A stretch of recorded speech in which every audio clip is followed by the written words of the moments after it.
It's day 100 of 118 days with the Tudors. Day 100, can you believe it?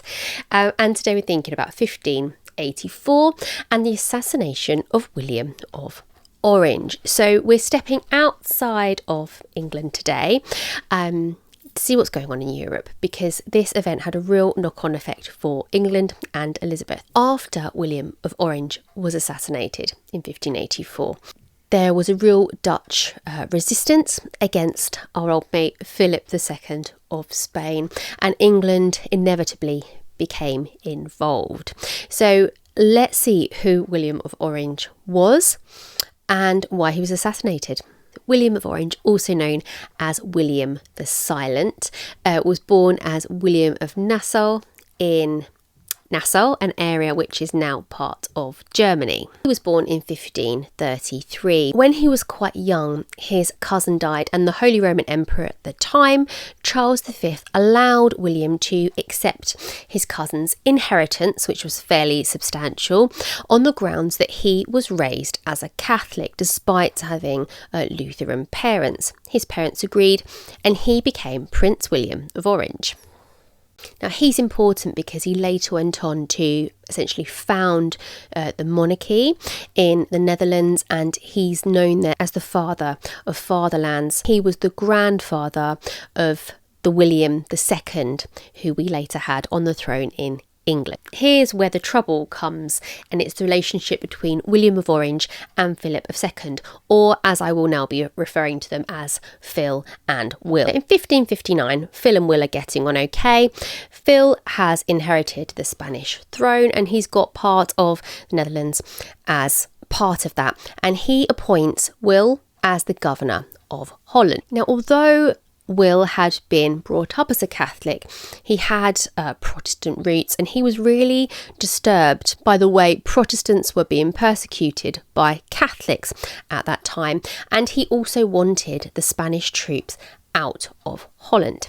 In 1568, Will leads a revolt against Phil, which starts off an 80-year war. And then in 1581, we see the Dutch Republic, as it's known today as the Netherlands, being formed. Phil is pretty outraged about this. He declares Will an outlaw, and he promises 25,000 crowns peerage and estates to anyone who can assassinate him.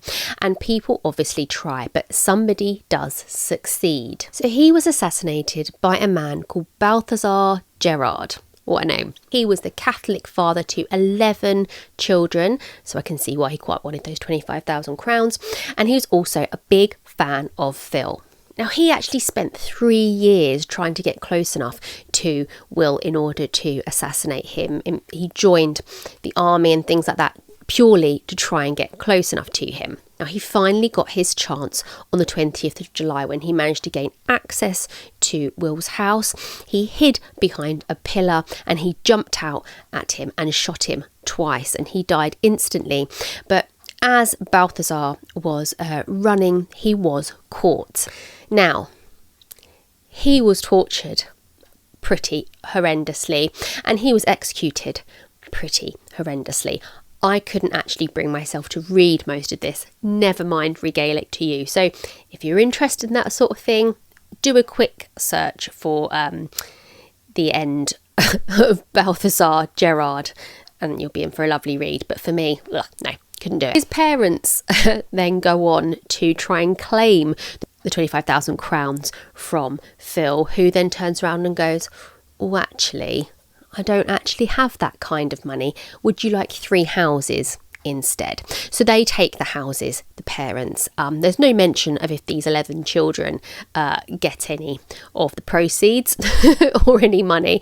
I really hope Gran and Grandad are helping out with those 11 kids now that they've got 3 houses. But yeah, so there you go. Phil made all those big promises and didn't quite follow through. So there you go. That's 1584.